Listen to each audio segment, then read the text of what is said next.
આજે હું બનાવી રહી છું મેંગો ડિલાઇટ. એ માટે આપણે 1 લીટર દૂધ લઈશું. તેમાં જરૂર પ્રમાણે ખાંડ નાખીશું, 2 થી 3 ચમચી. તેમાં કસ્ટર્ડ પાવડર લઈશું 2 ચમચી. તેમાં થોડું પાણી અથવા દૂધ નાખી મિક્સ કરીને આપણે તેમાં દૂધમાં નાખી દઈશું. અને પછી તેને એકદમ ઉકાળશું, ઘટ થઈ જાય ત્યાં સુધી.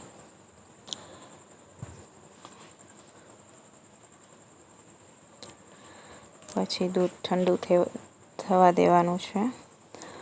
દૂધ ઠંડુ થઈ જાય એટલે તેમાં એક મેંગો સુધારીને નાખી દેવાનો છે અને બ્લેન્ડર મારી દેવાનું છે.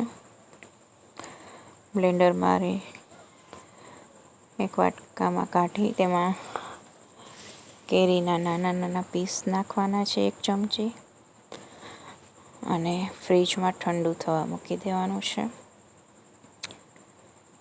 ઠંડુ સર્વ કરો.